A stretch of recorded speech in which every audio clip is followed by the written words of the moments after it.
ইফতার বা নাস্তায় ঝাল ঝাল ও মশলাদার ছোলা বোনা খুবই জনপ্রিয় একটি পদ।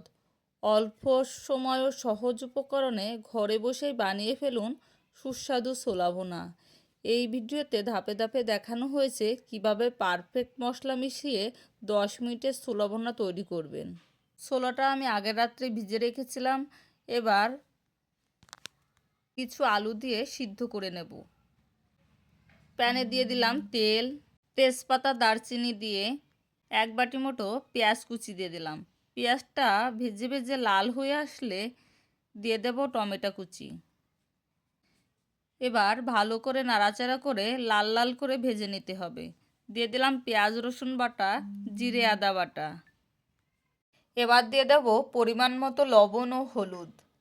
মশলাটা খুব ভালোভাবে ভাজা ভাজা করতে হবে যাতে করে মশলার কাঁচা গন্ধটা না থাকে। এ পর্যায়ে দেখতে হবে মশলা থেকে তেল ছেড়েছে, সেই পর্যায়ে জল দিয়ে দিতে হবে। মশলাটা এখন খুব ভালোভাবে কষিয়ে নেব। এখন দিয়ে দিলাম পরিমাণ মতো ঝালের গুঁড়া। মশলা কষানোটা যত বেশি ভালো হবে ছোলার স্বাদটাও তত বেশি ভালো হবে। এ পর্যায়ে দিয়ে দিয়েছি ছোলা। এবার নাড়াচাড়া করে দিয়ে দিলাম সিদ্ধ করা আলু। ভালো করে মিশিয়ে এখন রান্না করে নিলেই তৈরি হয়ে যাবে ছোলা বোনা। নামানোর আগে গরম মশলার গুঁড়ো দিলেই রেডি। বাঙালিদের খাবারে রোজার সময় এই আইটেমটা মাস্ট থাকবে। এভাবে মাত্র 10 মিনিটেই তৈরি করে নিতে পারবেন ছোলা বোনা।